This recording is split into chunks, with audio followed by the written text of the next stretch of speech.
코로나가 사라지는 그날까지 마스크가 필요 없는 그날까지 일상을 되찾는 그날까지 우리가 간다. 코로나 버스터.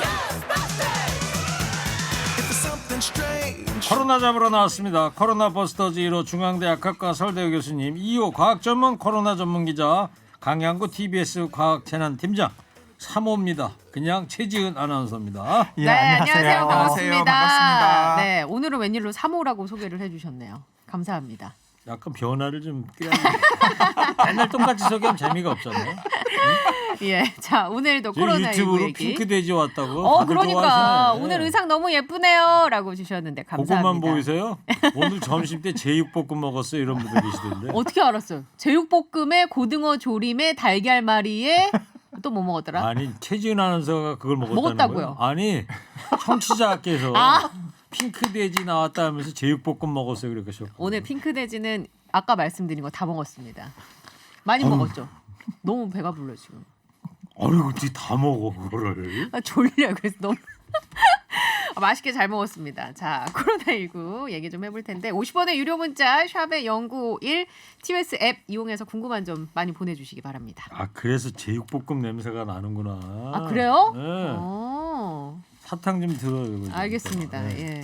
자 어제 국내 코로나19 신규 확진자 4,167명이에요. 이틀 연속 이제 4,000명대인데 일단 이 상황 좀.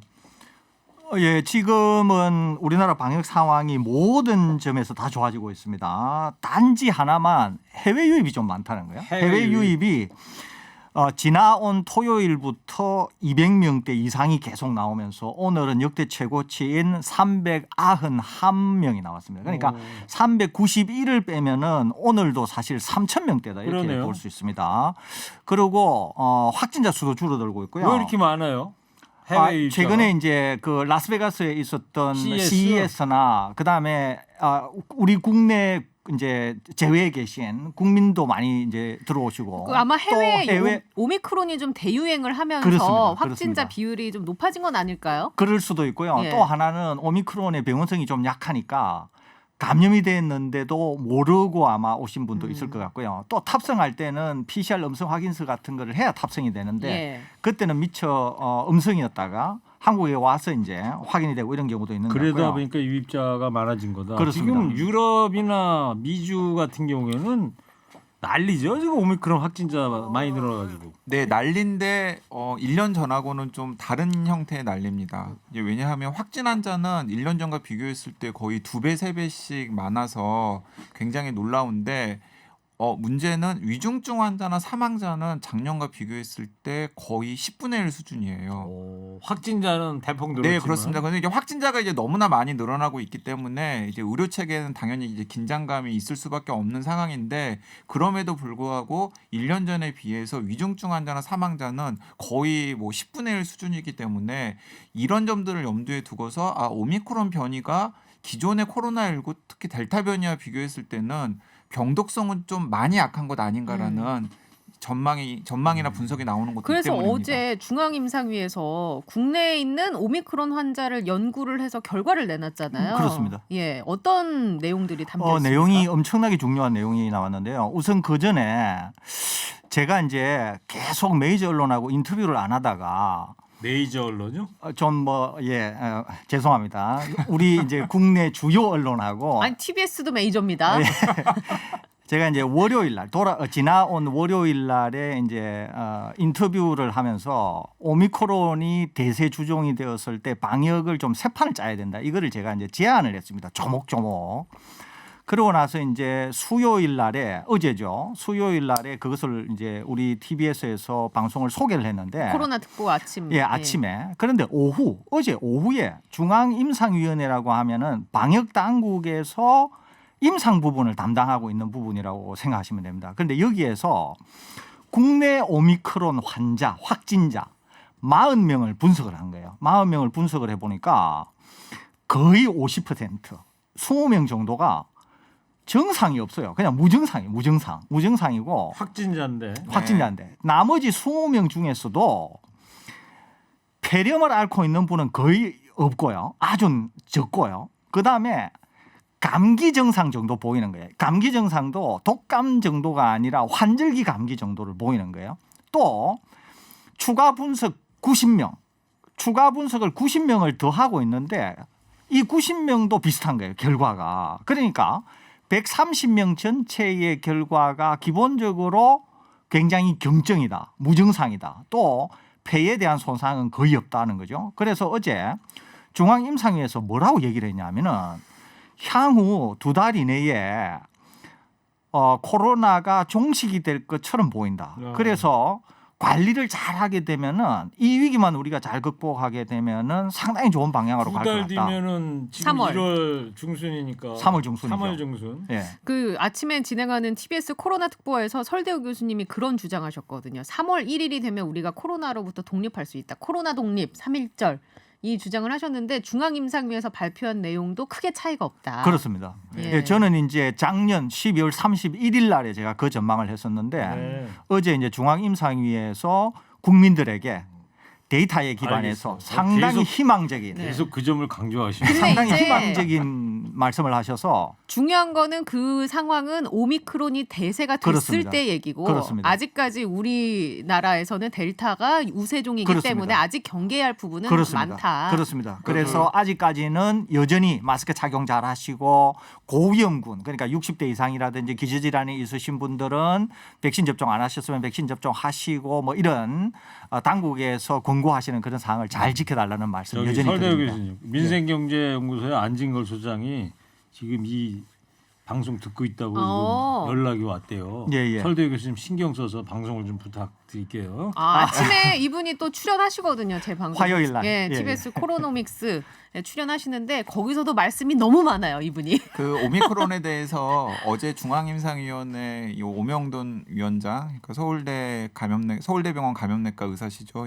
이제 이분이 무엇이라고 비유를 했냐면 오미크론 변이가 기존의 코로나19 특히 델타 변이 등과 비교했을 때 너무나 병독성이 약해서 경독성이 병독성 예, 병을 일으키고 위중증을 일으키고 사망을 일으키고 하는 예. 그런 것을 말합니다. 병병자에다 독금을 네, 할 때 네. 독자, 예, 예, 독성 예, 독자. 네. 병원성이라고도 하고 병독성이라고도 하는데요. 이게 너무나 약해서 아예 그냥 자기는 다른 바이러스로 봐야 된다라고 생각한다. 코로나 22로 코로나 불러야 22 된다. 혹은 코로나 21로 봐야 되고 그렇기 때문에 기존에 2년 동안 우리가 코로나19에 대응해 왔던 것과는 전혀 다른 방식으로 대응해야 되는데 어떻게 대응을 해야 되냐면 통상적으로 겨울에 독한 감기가 유행하거나 혹은 인플루엔자 독감이 유행할 때처럼 대응을 하는 게 오히려 맞다라고 독감이다? 생각한다.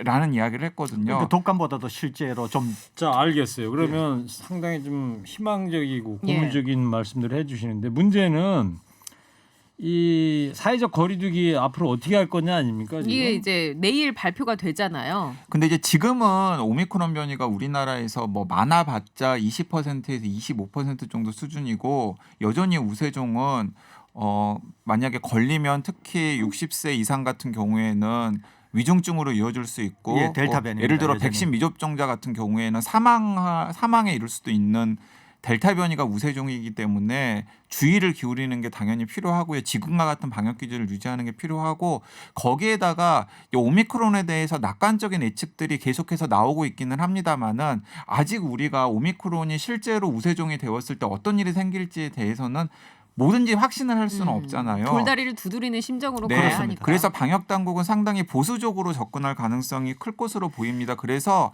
거리두기 조정과 관련해서도 큰 변화가 있기보다는 사적 모임 인원수가 조금 늘어나거나 지금 4명에서 6명 정도로 늘어나거나 혹은 카페나 식당의 영업시간이 오후 9시에서 오후 10시나 오후 12시 정도로 조정하는 정도의 미세 조정을 거쳐서 설 연휴까지 지내게 되지 않을까 예측이 나오고 있습니다. 지금보다는 조금은 완화하지 네. 않겠느냐 이런 네. 근데 조심스러운 전망. 어쨌거나 설이 껴있으니까 또 이동이 그렇습니다. 많아지면 또 위험해질 수 있어서. 예, 그런데 이제 확실히 좀 희망적이라고 하는 게 이제 아무래도 새해가 되었으니까 뭐 희망적이면 좋지 않습니까? 그런데 또 희망적인 게 이제 먹는 치료제가 우리나라에 오늘 들어온다고 맞습니다. 하는 겁니다. 도착했어요. 또 아마 도착했을 겁니다. 예. 도착. 그러니까 그 유튜브로 김인실님도 그렇고 어떤 분께서 먹는 치료제가 이제 나오면 정말 잠잠해지는 건가요라고 조한나님께서도 질문을 주셨거든요. 잠잠해질 가능성이 상당히 예. 있습니다. 왜 그러냐면은 지금 먹는 치료제 화이자 치료제 같은 경우에는 고위험군 그러니까 60대 이상 65세 이상이고 네. 또 면역 저하자라서 감염이 되면 굉장히 위험하신 분들한테 먼저 처방을 하거든요. 거기에다가 이제 조금 더 여유가 있으면은 낮은 연령인데 기저질환이 있는 분들한테 이제 처방이 확대될 겁니다.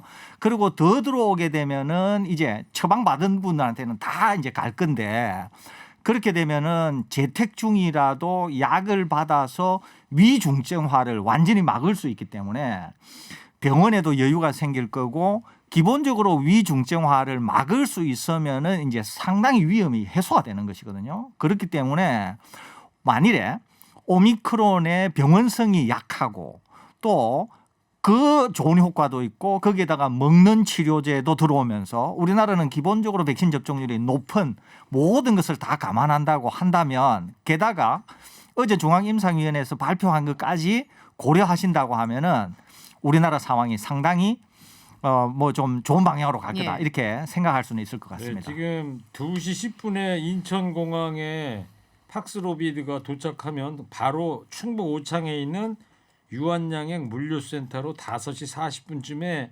입고될 예정이다. 이렇게 돼 있네요. 오, 아니 혹시 뭐 부업으로 그거 하세요? 아니 밖에서 나 띄워줬잖아요. 뭘 다 알면서 왜 그래요? 그런데 아니 또 부업으로 뭐 하시나? 자 팍스로비드가 이제 왔어요 우리나라에. 그러면 이제 앞으로 어떤 분들이 이렇게 처방을 받는 거예요? 자 이제 내가 PCR 검사를 받아서 확진을 네. 당했어.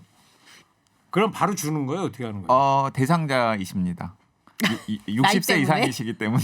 아, 당신은 일단 65세. 아, 65세죠. 아니요. 65 대상자 아닙니다. 대상자 여보세요. 아닙니다. 강양구 기자 안 되겠네. 확실하게 좀 아니, 알아요. 네. 한 살이 얼마나 큰데요? 제가 순간 나이를 착각했습니다. 65 네, 이상 65 되신 이상이나 하여튼 65 먹은 분이 확진을 통보를 받으면 네. 집에서 연락 받을 거 아니에요. 네. 자 A 씨 당신은 저 확진자로 판정이 났습니다. 문자 같은 거 왔어. 어떻게 해야 돼 이제? 자, 65 이상이죠. 65 이상이면은 확진자로 통보가 되어서 재택 치료를 하게 되잖아요. 그러면 재택 치료 병원과 의사와 간호사가 배정이 됩니다. 자, 그러면 연령대라든지 아니면 혹시 기저질환이나 면역 저하자 등으로 분류가 되었는지를 담당하는 의사와 간호사가 판단을 한 다음에 이 팍스로비드 그러니까 화이자 먹는 그러니까 치료제 병원에 안 가고 집에 있으면 돼요? 네, 집에 있으면 됩니다. 본인이 집에- 할 건 아무것도 없어요. 본인이 할 건 아무것도 보호자가 없어요. 할 수 있어요. 또 보호자가 대리 수령에 그러니까 정확하게 네. 말씀을 드리면 본인이 할 건 아무것도 없고요. 본인이 관여하지 않은 상황에서 의사나 변호사가 변호사? 의사나 간호사가 먹는 치료제 처방 대상이다라고 하면은 먹는 치료제를 처방합니다. 그러면 그분이 편하게 약을 수령할 수 있는 약국에 통지를 해서 이분에게 먹는 치료제를 발급해 주세요라고 처방전이 내려갑니다. 그러면 두 가지 방법이 있는데 하나는 자유롭게 이동이 가능한 보호자가 있다면 그 보호자가 정해진 약국에 가서 그 일주일치 약을 5일치 약을 타가면 되는 거고요. 혹시 혼자 재택 치료를 하는 상황이기 때문에 보호자가 없으면 약국에서 배달을 해줘요. 오. 예, 그냥 집까지. 집에 있으면 되는 집에 거예요? 있으면 되는 예. 겁니다, 그냥. 거기에다가 이제 또 하나는 복용하고 있는 다른 약물이 있을 때 혹시 이 약을 먹게 되어서 병용 투여를 하는 네. 위험도 이제 어떤 약은 같이 해라, 어떤 뭐 약은 나는 고혈압 이런 게 약인데 있지 뭐 않습니까? 여러 이것도 당뇨약. 본인이 할 일이 아무것도 없습니다. 이것도 우리나라 전산 그 시스템 상에 지금 복용하고 있는 약이라든지 이런 것들이 다 있어서 어떤 약물하고 섞어 쓰면 안 된다 이런 것들이 있기 때문에 약물을 좀 바꾼다든지 아니면은 다른 형태로 한다든지 이것도 전부 의료진들이나 약사분들이 다 알아서 하기 때문에 알겠습니다. 본인이 하실 일은 아무것도 없습니다. 이게 한 88% 효과가 있다며요? 5일 이내에 복용하게 되면은 거의 90%라고 90%? 생각합니다. 거의 90%. 거의 낫는다 이런 얘기. 예. 그렇습니다. 근데 약값도 보니까 한 우리 돈으로 하면 60만 원인데 네, 예, 맞습니다. 63만 원. 근데 우리가 낼 돈은 없잖아요. 아무것도 없어요. 건강보험으로 다 하는 거죠. 근데 이건 뭐 우리나라가 참 시스템이 잘 되어 있는 거예요. 그렇습니다. 아주 잘 몇만 되어 있습니다. 명분이 들어오는 거죠 오늘 들어온 게? 오늘은 2만 명, 2만 한 2만 6천 명분 정도가 2만, 들어오고요. 예. 2만 1천 명인가 그러니까, 2만 6천 명이 총 3만 1,000명분이 이번 달에 들어올 예정이고요. 그 중에서 2만 명분이 우리나라에 먼저 네. 들어왔습니다. 알겠습니다. 예. 자, 코로나 버스터즈 여기까지 하고요. 자, 더 기대가 되는 힐링 콘서트 하도록 하겠습니다. 자, 피아니스트 김용진 씨와 오늘 합니다. 이야기가 있는 클래식 함께 하겠습니다. 채널 고정해 주시고요. 조금만 기다려 주세요.